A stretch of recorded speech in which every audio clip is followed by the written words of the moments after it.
Thank you for joining today's class. Today we are going to discuss regarding two very interesting operators that is known as pre-increment operator and post-increment operator.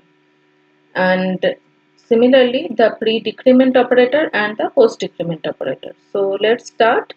The operators looks like the increment operator looks like plus plus and the decrement operator looks like minus minus. Both of them works to add 1 to the given value. Okay, so but their output is slightly different. We will discuss that right now. Okay, so let's start. Say I am giving the value of I equals to 5. Now I am printing printf %t comma plus plus I. So what will happen? It will increment the value of I at first, then it will print.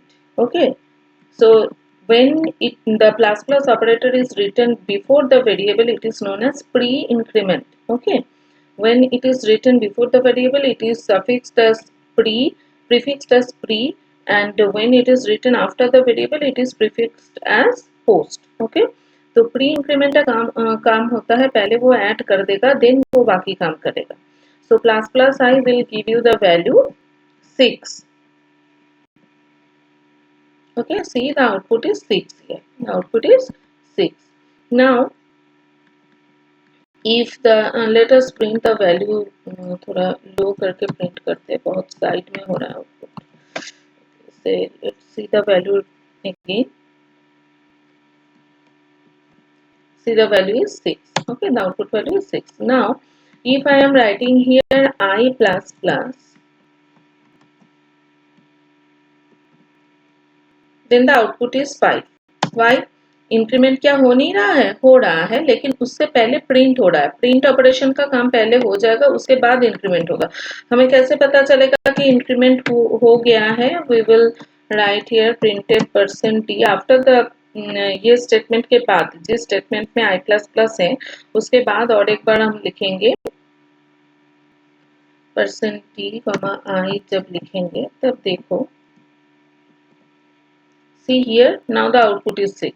Okay, तो हम पहले का अगर थोड़ा सा distance maintain कर रहे हैं तो देखो, पहले 5 था, ऊपर वाला स्टेटमेंट में 5 था, मतलब वो 5 प्रिंट करके उसका i प्लस प्लस का काम उसके बाद किया है, मतलब इंक्रीमेंट उसके बाद किया है. That's why it is giving 6 after that. और हम और एक बार करके देखते हैं. जब हम प्लस प्लस i कर रहे हैं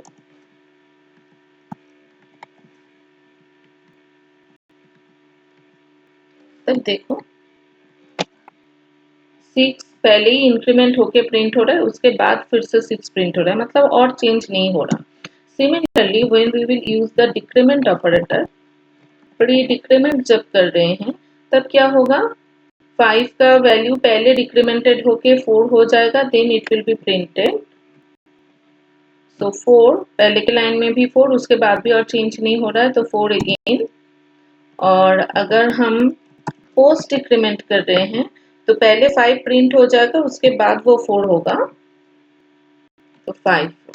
ठीक है, तो ये जो ऑपरेटर है वो यूनरी ऑपरेटर है, क्योंकि वो सिंगल ऑपरेटर के ऑपरेंड के ऊपर काम करता है. तो pre increment and post increment and pre decrement and post decrement, all of them are unary operator. तो हमको समझ में आ गया है कि अगर प्री है, मतलब पहले अगर प्लस प्लस या माइनस माइनस है, वो प्रीफिक्स्ड होता है प्री से, और उसका काम पहले हो जाएगा, देन बाकी का काम होगा. और अगर वो बाद में दिया हुआ है, then it will be prefixed as post, और उसका काम बाद में होगा पहले का काम. हम और एक तरीके से देख सकते हैं. से I am storing this value into another variable.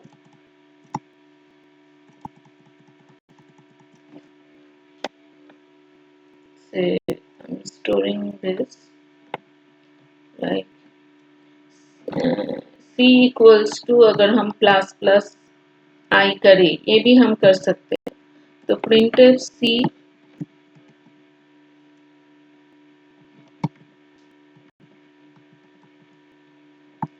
%d करके हम c को प्रिंट कर रहे हैं और उसके थोड़ा बाद हम i को अगर प्रिंट कर रहे हैं तो असाइनमेंट स्टेटमेंट से पहले वो 6 करेगा, मतलब c का वैल्यू भी 6 होगा और i का वैल्यू भी 6 होगा, देख लीजिए। अच्छा, i का % नहीं डाला था मैंने। 6 हो गया। और अगर हम पोस्ट इंक्रीमेंट कर रहे हैं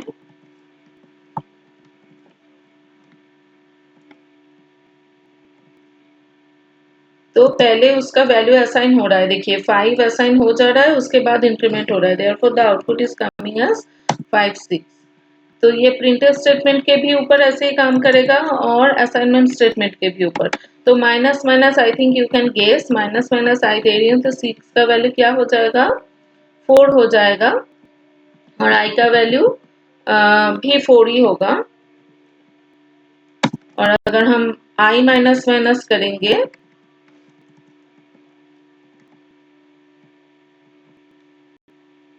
तो ये बाद में हो जाएगा, ठीक है। तो I think the pre increment and post increment operation is clear. Next class में हम लोग कुछ इसके ऊपर कुछ क्वेश्चन सॉल्व करेंगे। अच्छा, इसके नीचे वाला जो गेट सी एच लिखते हैं और मेन का जो ब्रैकेट क्लोज होता है वो मैं एक्चुअली बाद में करके रखी हूँ। ये सारा क्वेश्चन मैंने रेडी करके रखे हैं जो नेक्स्ट क्लास में हम लोग डिस्कस करेंगे, और the pre increment and post increment operation.